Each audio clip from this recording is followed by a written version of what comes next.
एक दूर दराज गांव में फैले हरे भरे खेतों के बीच एक बूढ़ा किसान रहता था। उसका नाम रामू था। उम्र ने उसके बाल सफेद कर दिए थे, लेकिन शरीर आज भी मजबूत था।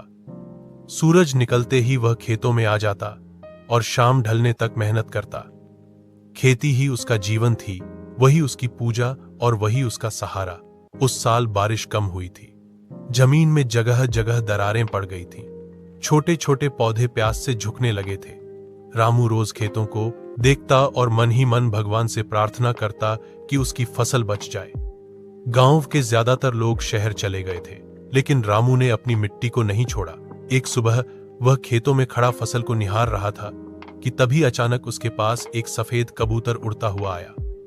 कबूतर के पंख खुले हुए थे और वह बिना डरे रामू के सामने जमीन पर उतर गया। रामू ने ऐसा नजारा पहले कभी नहीं देखा था।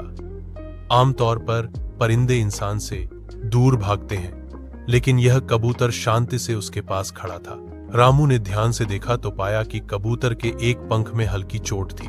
रामू ने अपने गमछे से कबूतर के पंख को साफ किया और उसे थोड़ा पानी पिलाया। कबूतर शांत था, जैसे उसे पता हो कि यह इंसान उसका दुश्मन नहीं है। रामू ने उसे अपने झोपड़े में ले जाकर रखा और अपने हिस्से का थोड़ा सा अनाज उसके सामने रख दिया। उस दिन रामू खुद आधा पेट खाकर सो गया, लेकिन कबूतर को भूखा नहीं रहने दिया। रात गहरी हो गई, बाहर सन्नाटा था। रामू को नींद आ गई, लेकिन आधी रात में उसने एक अजीब सपना देखा।